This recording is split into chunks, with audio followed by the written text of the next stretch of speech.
Hello everyone, once again welcome on पहल classes VNS. अंतर्राष्ट्रीय राजनीति के विकास के दूसरे चरण से संबंधित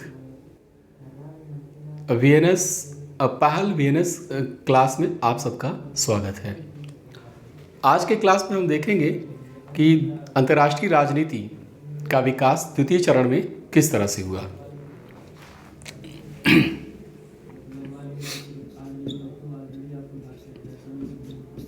अंतर्राष्ट्रीय राजनीति का विकास सेकेंड फेज देखेंगे, द्वितीय चरण।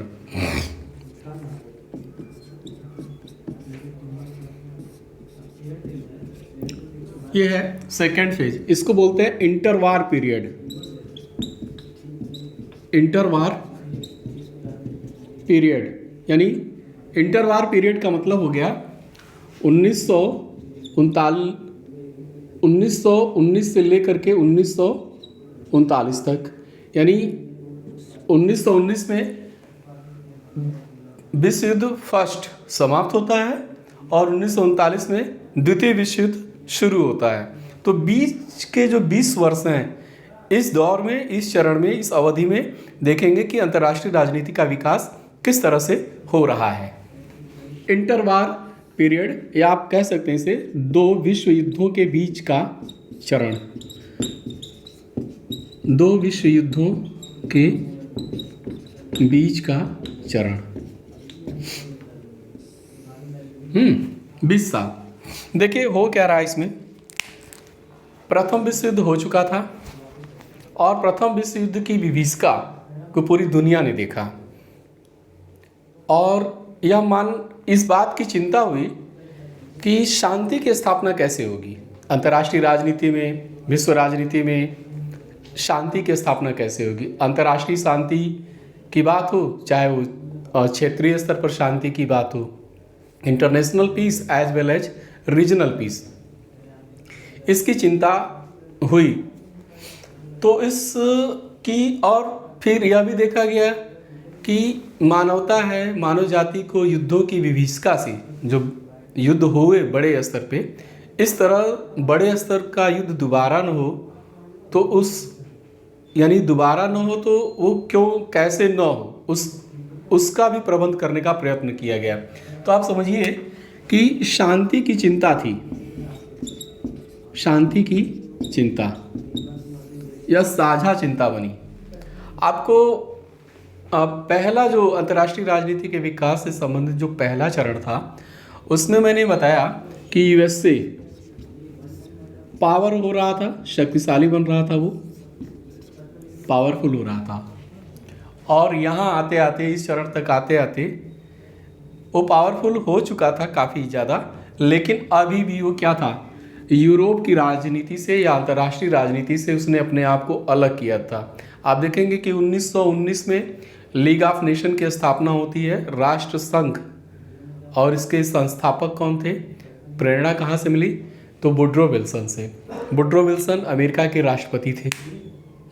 उन्होंने 14 सूत्री जो प्रोग्राम प्रस्तुत किया, उस 14 सूत्री प्रोग्राम में एक यह भी था कि एक ऐसी अंतर्राष्ट्रीय संस्था बने, विश्व सरकार टाइप की। तो उन्होंने लीग ऑफ नेशन को प्रपोज किया कि वो संस्था बने, और उन्होंने बनवाया भी शांति बनाए रखने के लिए अंतर्राष्ट्रीय स्तर पे। लेकिन अमेरिका बताया कि मोनरो डॉक्ट्रिन को फॉलो कर रहा था, कि यानी यूरोप की राजनीति जो अंतर्राष्ट्रीय राजनीति मानी जा रही थी, उससे अपने आप को अलग रखा था। पॉलिसी ऑफ अलुफनेस भी इसको आप कह सकते हैं, पृथकता की नीति पे चल रहा था कि हम यूरोप की राजनीति से अपने आप को अलग करेंगे। और वह अभी भी, अमेरिका लीग ऑफ नेशन का जन्मदाता था, लेकिन वो स्वयं लीग ऑफ नेशन का मेंबर नहीं बना।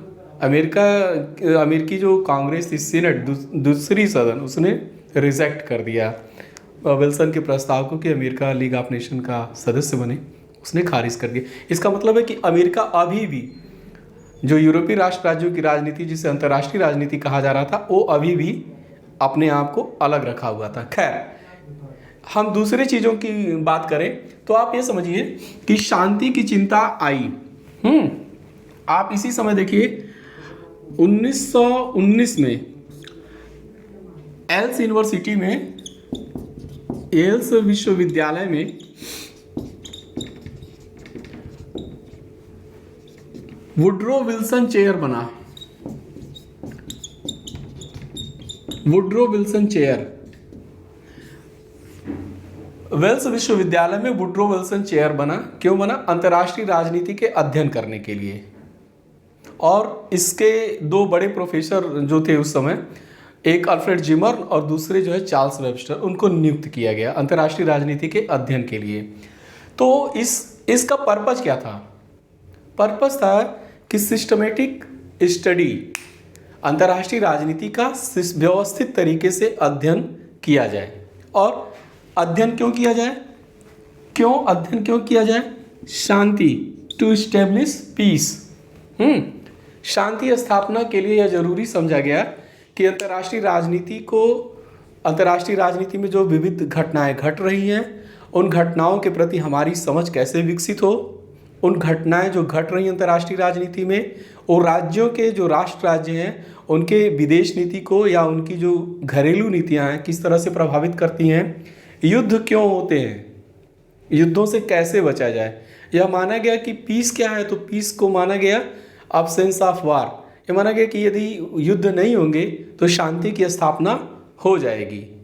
तो एक तरह से सिस्टमेटिक अध्ययन करने का प्रयत्न किया गया, उसका शुरुआत हुआ। तो वुड्रो विल्सन अमेरिका के राष्ट्रपति थे। 14 सूत्री कार्यक्रम उन्होंने, 14 पॉइंट वक्तव्य उन्होंने जारी किया या कार्यक्रम दिया, 14 सूत्री। तो इस 14 सूत्री कार्यक्रम में था क्या?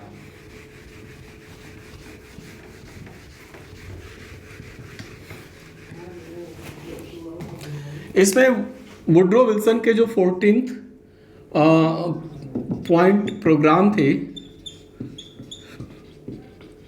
इसमें क्या मुख्य बातें थी, उसके जो सेंट्रल थीम है, जो केंद्रीय विषय था, उसमें क्या था? तो यही था कि शांति की स्थापना करना है, शांति की स्थापना करनी है। तो शांति की स्थापना का में बाधा क्या है? तो युद्ध है। तो युद्ध से कैसे बचें या युद्ध को कैसे रोकें, ये जो है उद्देश्य बना। अंतर्राष्ट्रीय राजनीति के एक विषय के रूप में उभरने के पीछे का असली जो मेन वजह थी, यही थी शांति की स्थापना करना। तो वुड्रो विल्सन साहब की सोच थी कि युद्ध होते ही क्यों हैं, अगर युद्ध के कारणों का हम समाधान कर दिए तो शांति की स्थापना हो जाएगी। यानी कि जब वो कारण ही नहीं होंगे युद्ध के, तो युद्ध नहीं होंगे, और युद्ध नहीं होंगे तो शांति की स्थापना हो गई। तो पीस को माना गया नेगेटिव कॉनोटेशन में कि अब्सेंस ऑफ वार। देखिए बाधा क्या था, युद्ध होते क्यों थे, युद्ध के कारण है ना, काजेज ऑफ वार। पहला कारण वुड्रो विल्सन महोदय ने बताया सिक्योरिटी डायलेमा।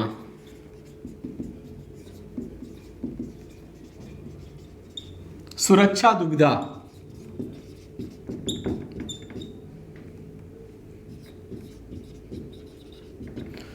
सुरक्षा दुविधा पर हमने चर्चा किया था पिछले वीडियो में। इसी अंतर्राष्ट्रीय राजनीति के विकास का जो प्रथम चरण था, हमारा जो पिछला वीडियो है, उसमें हमने सुरक्षा दुविधा की चर्चा किया है।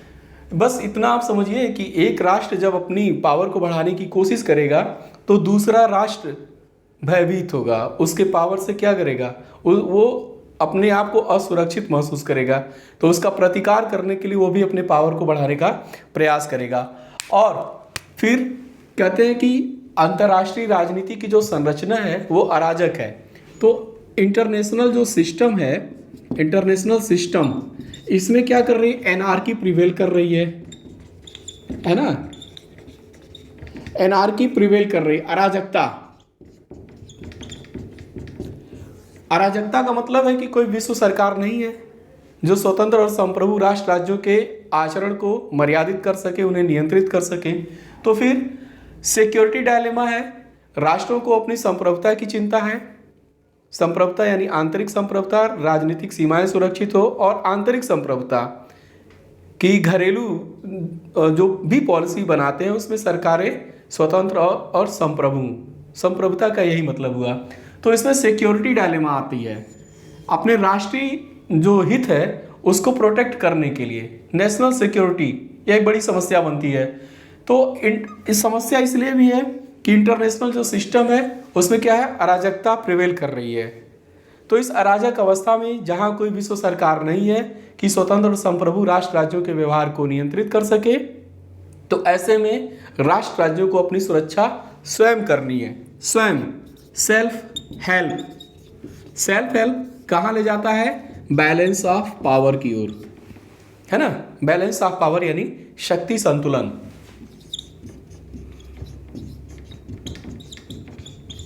देखिए, शक्ति संतुलन युद्ध का कारण है, काजेज ऑफ वॉर। युद्ध का क्या है, कारण है, क्योंकि इसमें शक्ति संतुलन में शामिल राज्य अपनी पावर को बढ़ाने का प्रयत्न करेंगे, मिलिट्री पावर, मिलिट्री साइज को बढ़ाने का प्रयास करेंगे। और यदि ये माना जाता है कि युद्ध, यदि हथियार नहीं होंगे तो युद्ध भी नहीं होंगे, माना जाता है। अब देखिए, शस्त्र नियंत्रण और निशस्त्रीकरण का जो कॉन्सेप्ट है कुछ इसी बेस पे आधारित है कि युद्ध क्यों होते हैं, हथियारों से होते हैं। यदि हथियार नहीं होंगे तो युद्ध भी नहीं होंगे, है ना। तो यानी नकारात्मक जो एनर्जी है उसको पॉजिटिव वे में मोड़ने का प्रयत्न किया जा रहा है। तो शक्ति संतुलन भी क्या है, युद्ध का कारण है। आप देखिए, इसमें एक ही चीज है, पावर, यही राष्ट्रों को सुरक्षा प्रदान करती है। पावर इज द की, है ना। आप देखिए कि पहला जो चरण था वेस्टफेलियन वर्ल्ड आर्डर में पावर का जो कॉन्सेप्ट था वो कुछ इस तरह से था, जीरो सम गेम की तरह।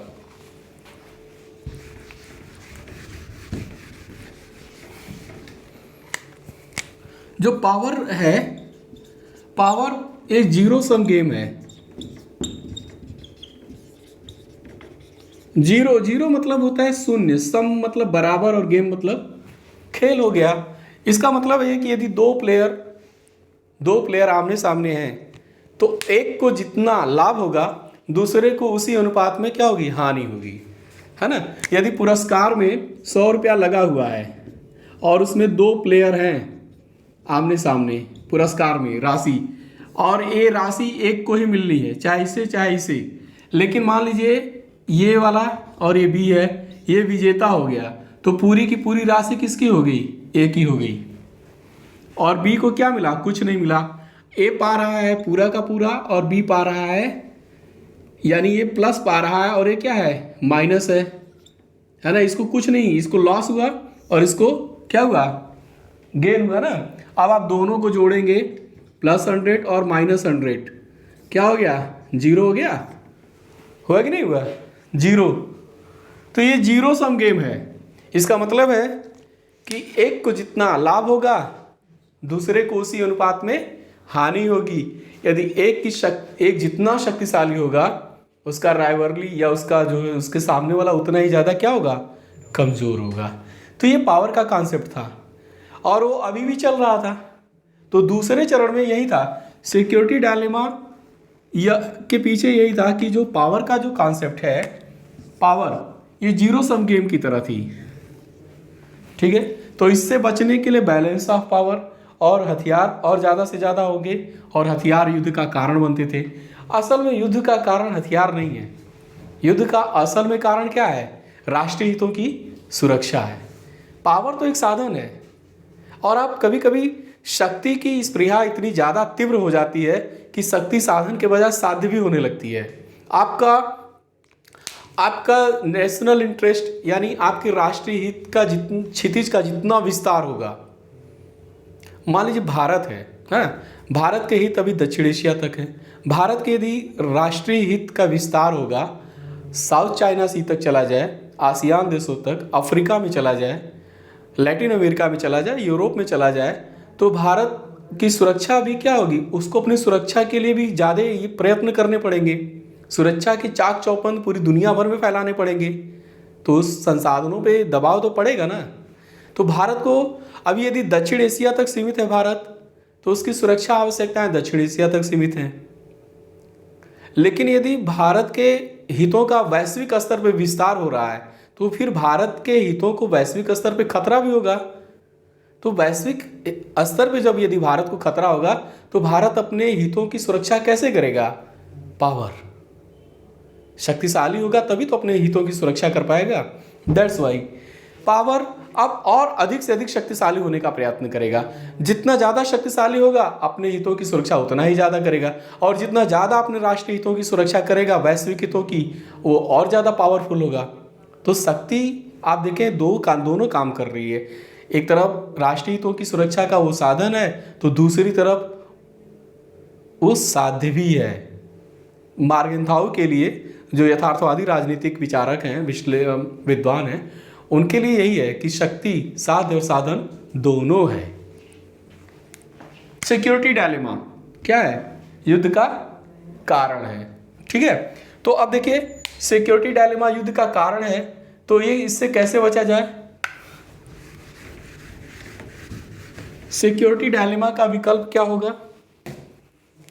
सिक्योरिटी डायलेमा, सुरक्षा दुविधा का क्या विकल्प होगा? यानी ये जो बैलेंस ऑफ पावर है उसका क्या विकल्प होगा? कलेक्टिव सिक्योरिटी, सामूहिक सुरक्षा। ठीक है,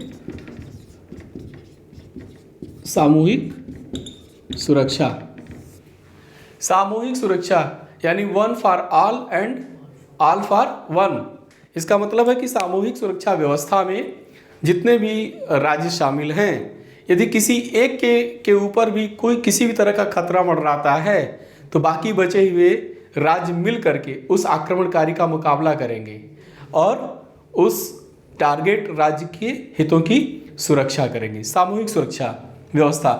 तो अब आप देखिए कि बैलेंस ऑफ पावर का जो सिद्धांत है वो एनार्की वाले स्टेज में है। एनार्की, जहां पे वर्ल्ड गवर्नमेंट का क्या है? अब्सेंस है ना। विश्व सरकार अनुपस्थित है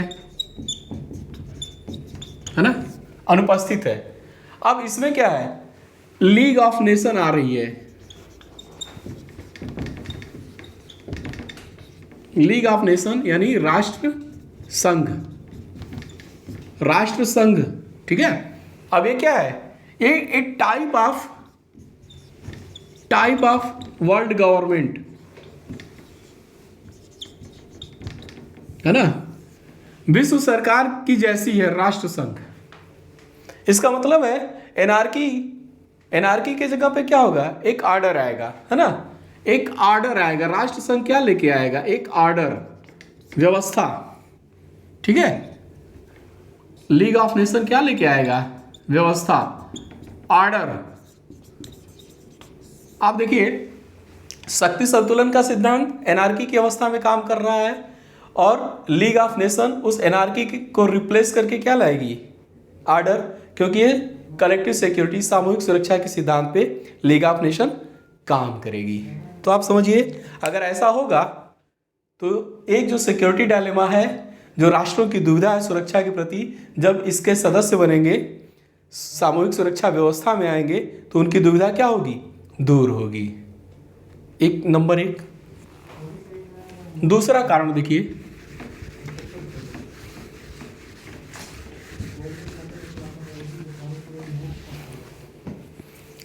दूसरा कारण काजेज ऑफ वॉर का दूसरा कारण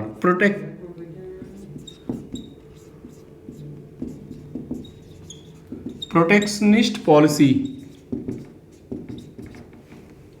इसको बोलते हैं संरक्षणवादी नीतियां।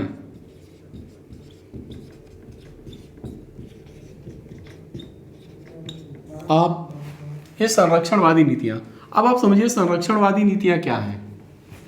ये है ट्रेड और ट्रेड से जुड़ा हुआ है। ये ट्रेड रिलेटेड है, यानी इंपोर्ट और एक्सपोर्ट,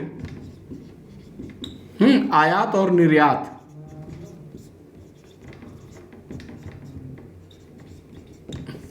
और व्यापार क्या था? व्यापार प्रतिबंधित था। प्रतिबंधित यानी मुक्त व्यापार नहीं था, मुक्त व्यापार नहीं। अब देखिए संरक्षणवादी नीतियां, राज्य जो है इस नीतियों आर्थिक स्तर पे, अर्थव्यवस्था के स्तर पे संरक्षणवादी नीतियों को प्रश्रय देते थे। इसका मतलब ये था कि यूरोप के जो बड़े राष्ट्र थे उस समय, वो कर क्या रहे थे, वो अपने तैयार माल को बेचना तो चाहते थे। जैसे ब्रिटेन है, वो चाहता तो था कि यूरोप में दुनिया भर में अपने तैयार माल को बेचे, लेकिन किसी दूसरे देश का तैयार माल अपने देश में न आने दे। यानी निर्यात को क्या करना है, बढ़ावा देना है, और आयात को क्या करना है, कम कर देना है या बंद कर देना है। अब आप जरा समझिए कि यदि सभी देश संरक्षणवादी नीतियों को फॉलो करेंगे, उसका समर्थन करेंगे, प्रश्रय देंगे, तो क्या होगा? यानी सभी देश अपने निर्यात को बढ़ाना चाहेंगे और आयात को हतोत्साहित करना चाहेंगे। तो ऐसे में अंतर्राष्ट्रीय जो व्यापार है वो क्या होगा, बाधित होगा। अब आप दूसरों का तो बाजार चाहते हैं, लेकिन अपने बाजार में किसी को घुसने नहीं देना चाहते हैं, और ये ऐसा सब कर रहे हैं, तो फिर क्या करेंगे? रेस फॉर कॉलोनीज, उपनिवेशों को लेकर के क्या होगा, संघर्ष तीव्र होगा। तो इसीलिए यूरोप के बड़े राष्ट्र अपने तैयार माल को बेचने के लिए उपनिवेश बनाना शुरू किए, दुनिया भर में ढूंढ ढूंढ करके बाजार ढूंढे। और यह भी ध्यान देते थे कि जैसे ब्रिटेन ने और फ्रांस ने, देखिए रेस फॉर इंडिया को कॉलोनी बनाने के लिए ब्रिटेन और फ्रांस दोनों ने प्रयास किए, 4 युद्ध लड़े। चौथे युद्ध में, कर्नाटक का जो चौथा युद्ध था, उसमें जो है ब्रिटेन फ्रांस को पराजित किया। तो भारत का बाजार पूरा किसके कब्जे में आया? ब्रिटेन के। तो कॉलोनी को लेकर के क्या हुआ, संघर्ष हो रहे थे, है ना। तो आप समझिए कि ये हो क्यों रहे थे, उसके कारण क्या था? राजनीतिक जो विवाद हो रहे थे, राजनीतिक जो संघर्ष बढ़ रहे थे, उसके पीछे का मूल कारण क्या था? व्यापार था, ट्रेड था। ये जो प्रोटेक्शनिस्ट पॉलिसी थी, इसको बोलते हैं मर्केंटाइल पॉलिसी, वाणिज्यवादी या वणिकवादी व्यवस्था थी ये। इसमें मुक्त व्यापार को बढ़ावा नहीं दिया जाता। मुक्त व्यापार का मतलब है फ्री ट्रेड, यानी आयात और निर्यात की सुविधा, दोनों सुविधा प्रदान करना। फ्री ट्रेड का भी एक कॉन्सेप्ट है, उसको बाद में देखेंगे वो क्या है। बस यहाँ पे इतना समझने की बात है कि संरक्षणवाद की नीतियाँ थी, मुक्त व्यापार नहीं हो रहा था। तो ये भी क्या था, युद्ध का कारण था। तो इसका क्या समाधान आएगा? ये जब कारण है तो इसका समाधान क्या आएगा? इसका समाधान आएगा मुक्त व्यापार हो, है ना। मुक्त व्यापार, मुक्त व्यापार आपको पता है, बाजार क्या होगा?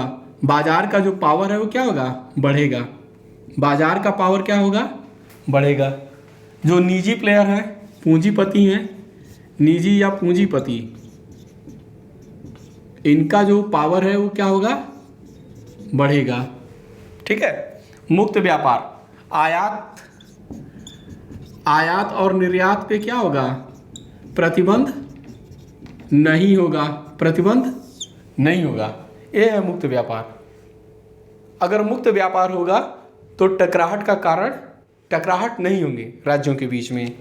अच्छा, कुछ और चीज़ें थी। देखिए प्रोटेक्शनिस्ट पॉलिसी में यह भी था कि जो महासागर थे, हाई सी जिसको बोलते हैं, हाई सी, जैसे बॉम्बे हाई सी, ये यदि भारत का नक्शा आप देखेंगे, है ना, तो ये भारत का क्या है, ये समुद्र है, इधर अरब सागर का क्षेत्र है ना।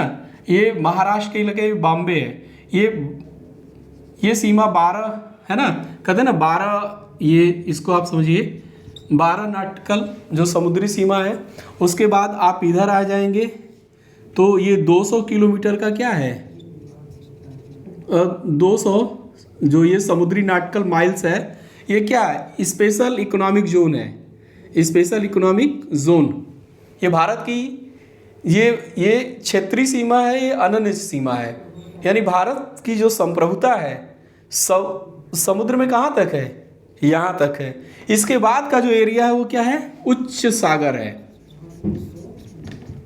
उच्च सागर यानी हाई सी, ठीक है, हाई सी। तो आप एक बॉम्बे हाई सी का नाम सुने हैं? बॉम्बे हाई सी ये कहाँ पे? बॉम्बे हाई सी का मतलब 200 समुद्री मील के बाद है वो बॉम्बे हाई सी। तो देखिए अभी बता रहे हैं,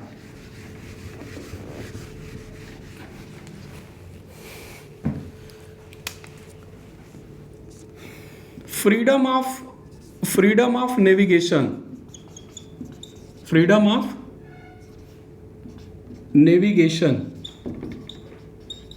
है ना, यानी नेविगेशन का मतलब है कि समुद्री जहाज़ों के मुक्त संचरण हो, फ्रीडम हो, स्वतंत्रता हो। अब ऐसा नहीं है कि हाई सी में कोई दूसरे देश का जो है जहाज जा रहा है, गुजर रहा है, तो आप उसको रोक लें, आप उसके ऊपर टैक्स लगा दें, चुंगी लगा दें, आने जाने न दें। अभी आप ध्यान दीजिए, रिसेंट में हाल ही में देखिए दक्षिण चीन सागर, जो चीन सागर, दक्षिण चीन सागर है कि नहीं है, उसमें अमेरिका के साथ साथ भारत, हमारे प्रधानमंत्री मोदी जी क्या बोलते हैं कि समुद्र में मुक्त आवागमन की सुविधा हो, चीन उसे प्रतिबंधित न करे, है ना। तो ये भी क्या है, यदि मुक्त आवागमन की सुविधा नहीं होगी तो यह भी टकराव के कारण बनेंगे।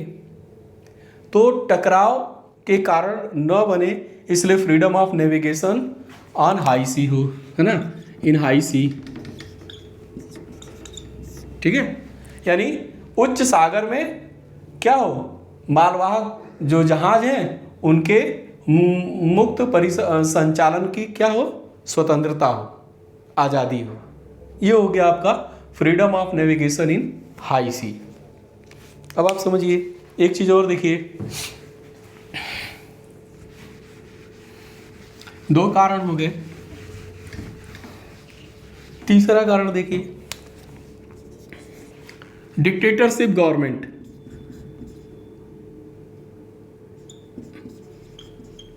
डिक्टेटरशिप जो गवर्नमेंट है, तानाशाही सरकारें, तानाशाही सरकारें, तानाशाही सरकारों की क्या विशेषता होती है? तानाशाही सरकारों की क्या विशेषता होती है? ये लोकतंत्र के समर्थक है या लोकतंत्र के विरोधी? लोकतंत्र के विरोधी है, हाँ। अब आप बताइए, तानाशाही सरकारें हैं तो जनता संप्रभु होगी कि जो तानाशाह है वो संप्रभु होगा?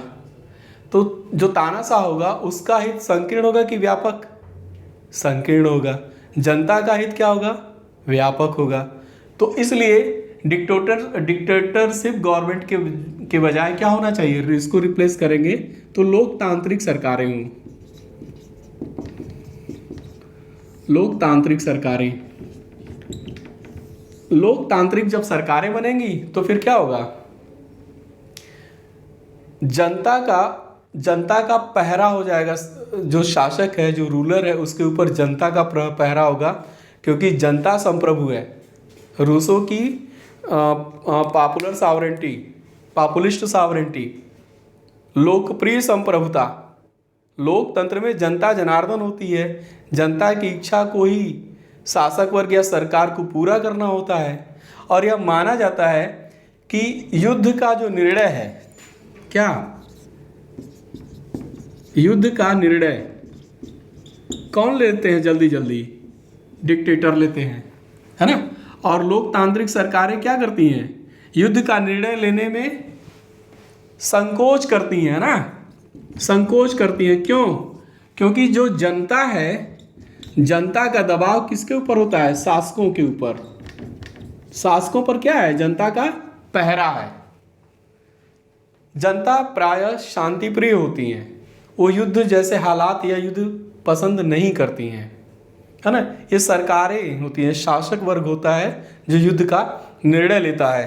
तो ऐसे में मान लीजिए यदि जनता का अंकुश है शासकों के ऊपर, सरकारों के ऊपर, तो फिर आप समझिए कि युद्ध का निर्णय लेना कठिन कार्य हो जाएगा, एक डायलेमा उभर करके आएगा। तो आप समझिए ना, ये काजेज ऑफ वार है। काजेज ऑफ वार का मतलब क्या है कि बैलेंस ऑफ पावर है, बैलेंस ऑफ पावर युद्ध का कारण है। दूसरा क्या है? प्रोटेक्शनिस्ट पॉलिसी है, संरक्षणवादी नीतियां हैं। और तीसरा क्या है? तानाशाही सरकारें हैं। अब इसका समाधान क्या हुआ कि बैलेंस ऑफ पावर के जगह पे कलेक्टिव सिक्योरिटी हो, जिसके तहत लीग ऑफ नेशन यानी राष्ट्र संघ काम करेगा। ए टाइप ऑफ वर्ल्ड गवर्नमेंट, विश्व सरकार जैसी एक संस्था आ गई। अराजकता, अंतर्राष्ट्रीय राजनीति की जो व्यवस्था है, संरचना है, जिसमें एनार्की है, उसका भी जवाब है। तो जब ऐसी दो बातें होंगी, यानी कलेक्टिव सिक्योरिटी होगी, लीग ऑफ नेशन होगा, तो युद्ध नहीं होंगे। युद्ध नहीं होगा यानी शांति स्थापित हो जाएगी। दूसरी चीज़ें क्या है, जो प्रोटेक्शनिस्ट पॉलिसी है उसके जगह पे क्या होगा, फ्री ट्रेड को बढ़ावा दिया जाए, है ना, और freedom of navigation on high sea. अगर ये होगा तो टकराहट कम होंगे। जब टकराहट कम होंगे तो ये भी शांति की ओर ले जाएगी। और तीसरा, डिक्टेटरशिप के जगह पे लोकतांत्रिक सरकारें होंगी तो शांति उतना ही ज़्यादा बढ़ जाएगी, युद्ध उतने ही कम होंगे। ठीक है। अब आप एक चीज़ और यहाँ पे समझने की बात है,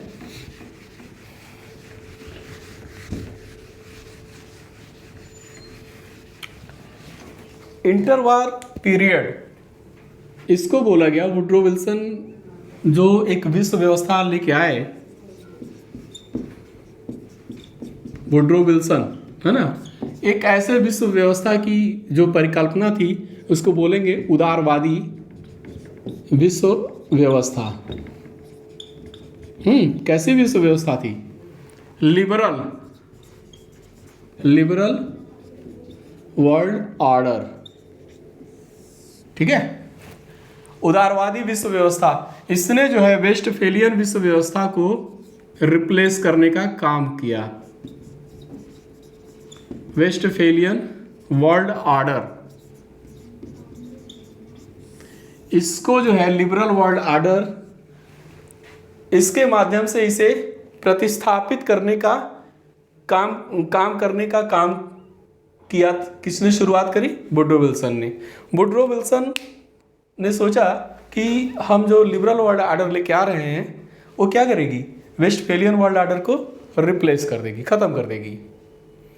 अभी देखिए यथार्थ में क्या है, यथार्थ में शक्ति संतुलन का सिद्धांत काम कर रहा था, यथार्थ में तो था। वेस्टफेलियन वर्ल्ड ऑर्डर की जो व्यवस्थाएं थी रियल में, वास्तव में वो सब चल रही थी। ये जो उदारवाद था इसको आदर्शवादी भी बोला गया, आदर्शवादी विचार। क्यों आदर्शवादी था, क्योंकि जो वास्तव में है उसके बजाय जो होना चाहिए उसकी बात कर रहा था, इसीलिए ये उदारवाद आदर्शवाद कहलाया। आदर्श की स्थापना, आदर्श क्या, लिबरल वर्ल्ड ऑर्डर, किसके जगह पे, वेस्टफेलियन वर्ल्ड ऑर्डर की जगह पे, इसके जगह पे ये व्यवस्था है। अभी चल क्या रहा है, ये चल रहा है, आना किसको है, इसे आना है। इसीलिए ऐसा होना चाहिए, और जहाँ चाहिए की बात आएगी तो वहाँ पे क्या होगा, आदर्श आ जाएगा। यानी एक आप आदर्श को सेट कर रहे हैं। तो ये इस समय का जो इंटरवार पीरियड का जो उदारवाद था उसको आदर्शवाद भी कहा गया। तो कंफ्यूज नहीं होना है। बात देखेंगे कि द्वितीय विश्व युद्ध के बाद का जो उदारवाद आया उसको उदारवाद ही कहा गया, उसको आदर्शवाद नहीं कहा गया। क्यों, क्योंकि उसने कहीं न कहीं चीज़ों से कंप्रोमाइज कर लिया था, यानी यथार्थ को उसने स्वीकार करना शुरू कर दिया था, है ना। उसने कोई आदर्श सेट करने की बात नहीं की, बस ये था कि जो व्यवस्था चल रही है उसमें सुधार कैसे लाया जाए, उसको प्रोग्रेसिव कैसे बनाया जाए, उस पर फोकस किया। इसलिए द्वितीय विश्व युद्ध के बाद का उदारवाद रहा, और इंटरवार पीरियड का जो उदारवाद था उसको आदर्शवाद कहा गया, है ना। ये प्लेटो और ये हेगल वाला आदर्शवाद नहीं है, ये दूसरा आदर्शवाद है। यहाँ पे मतलब कि पुरानी व्यवस्था है उसके जगह पे नई व्यवस्था आए, है ना। बात समझ में आ गई। हाँ, ये है, इसको बोला गया लिबरल प्रिस्क्रिप्शन। वुड्रो विल्सन ने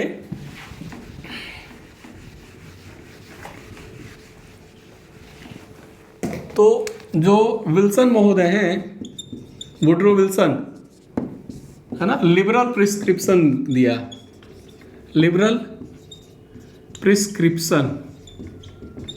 जैसे डॉक्टर एक पर्ची लिखता है, उस पर लिखता है RX, प्रिस्क्राइब करता है ये दवा लीजिए, है कि नहीं है। डॉक्टर एक पर्ची लिखता है, प्रिस्क्राइब करता है मेडिसिन को, यानी आप ऐसा ऐसा मेडिसिन लेंगे तो आप ठीक हो जाएंगे, है ना।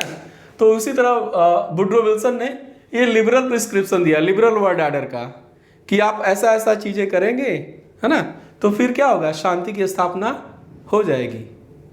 अब कुछ व्यवहार में देखिए हो क्या रहा था। अभी फिर देखते हैं इसकी क्या सदगति होती है या दुर्गति होती है। ध्यान दीजिए,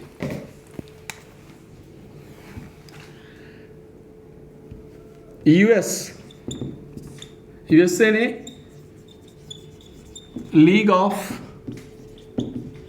नेशंस का सदस्य नहीं बना, अमेरिका इसका सदस्य नहीं बना। नंबर 1, पावर तो था, पावर हो गया था, लेकिन इसका सदस्य नहीं बना। नंबर 2, यूरोप में देखिए कुछ शक्तियां थी यूरोप में, जैसे ब्रिटेन एंड फ्रांस, ठीक है, ब्रिटेन एंड फ्रांस, ये क्या थे, ये स्टेटस कोइस्ट थे। स्टेटस कोइस्ट यानी यथास्थितिवादी थे, है ना, यथास्थितिवाद यहाँ समझ रहे हैं, यथास्थितिवादी यानी जो व्यवस्था चल रही थी उस व्यवस्था से इनको लाभ था, इसलिए वो उस व्यवस्था को बनाए रखना चाहते थे, उस व्यवस्था को बनाए रखने में इनका इंटरेस्ट था, ठीक है। अच्छा, दूसरे थे जैसे रसिया, जर्मनी, इटली और जापान,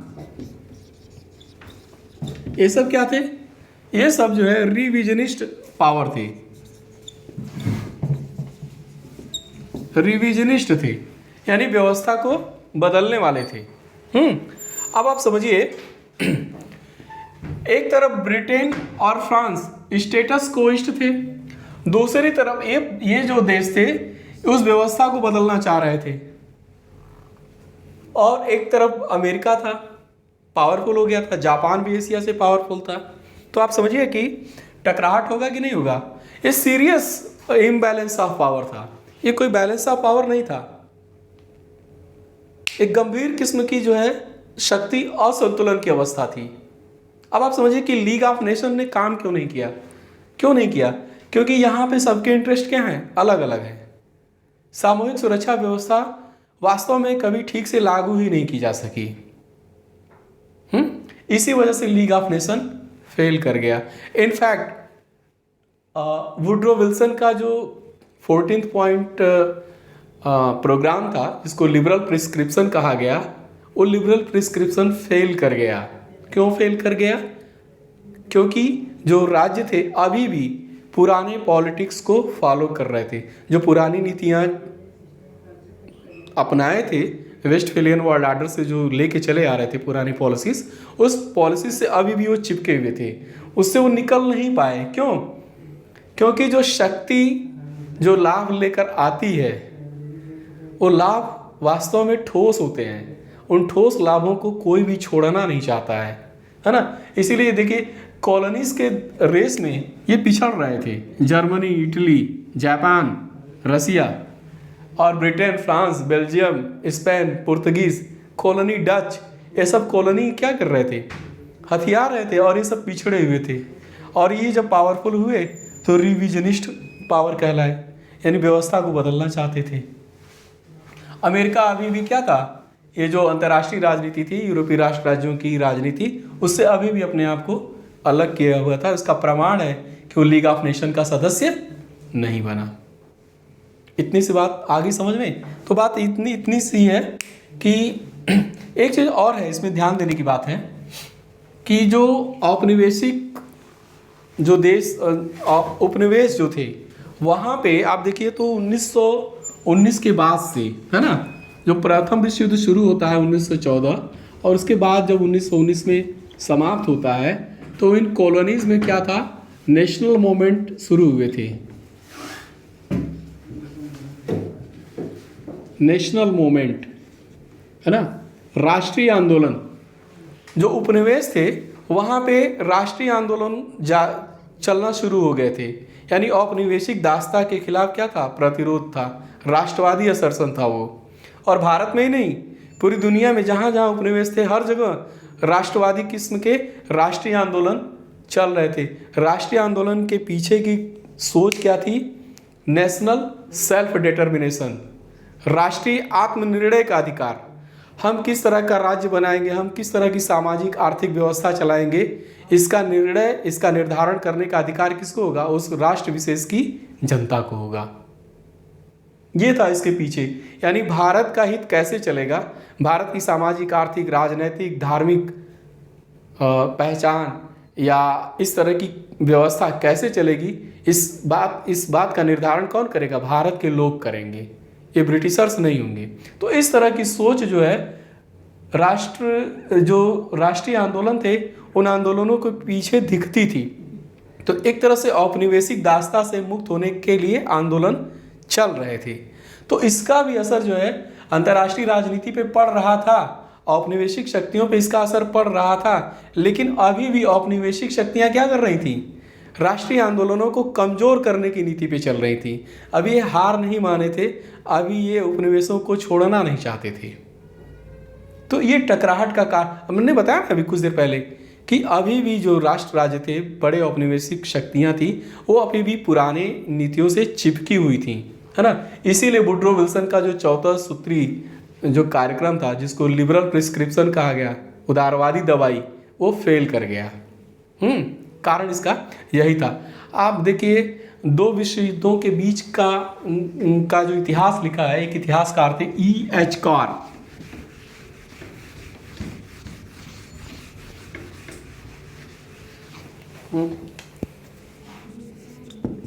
E.H. कार, इन्होंने किताब लिखा है दी 20 ईयर्स क्राइसिस, है ना, 1919 से लेकर के 1939 तक। इसमें बताया है कि एक क्राइसिस, 20 वर्षों का संकट, इसको बोला संकट बोला गया। क्या बोला गया? संकट। 20 वर्षों का संकट क्यों आया? उसका कारण क्या था? कारण यही था कि राज्य पुरानी पॉलिसी से तो चिपके हुए थे।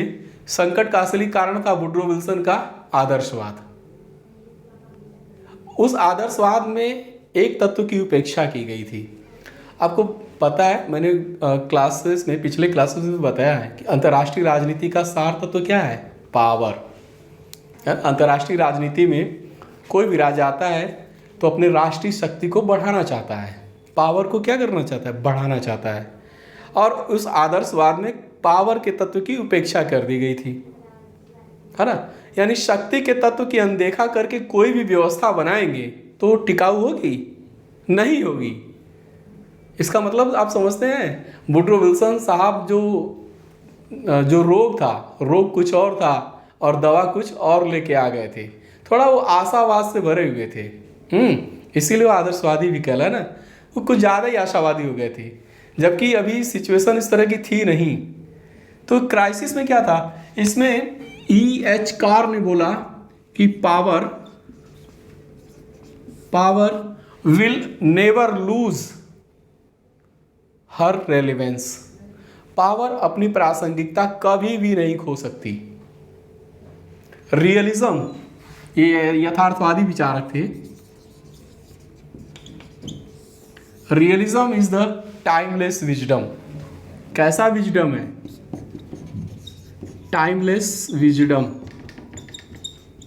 हाँ, टाइमलेस का मतलब हुआ कभी न खत्म होने वाला विवेक। विजडम मतलब विवेक, कभी न खत्म होने वाला विवेक है। क्यों है? क्योंकि रियलिज्म किसका अध्ययन करता है? पावर इक्वेशन, है ना। पावर इक्वेशन पावर के तत्व को कभी नहीं छोड़ता। और E.H. कार ने बोला कि power will never lose its relevance. और आदर्शवादी इसी तत्व की उपेक्षा कर रहे थे। तो ये था, आइडियलिज्म कोलैप्स कर गया। लिबरल प्रिस्क्रिप्शन डिडंट वर्क, काम नहीं किया। वुड्रो विल्सन का लिबरल प्रिस्क्रिप्शन काम नहीं किया। उसका कारण यही था कि उसमें पावर के तत्व की उपेक्षा कर दी गई थी। तो ये रहा हमारा द्वितीय चरण। द्वितीय चरण अंतर्राष्ट्रीय राजनीति का आपने विकास देखा कि इस दूसरे चरण में किस तरह से हुआ। नेक्स्ट वीडियो हमारा आएगा अंतर्राष्ट्रीय राजनीति के विकास का तीसरा चरण, उसको हम अगले वीडियो में देखने का प्रयत्न करेंगे। Thank you, thanks all.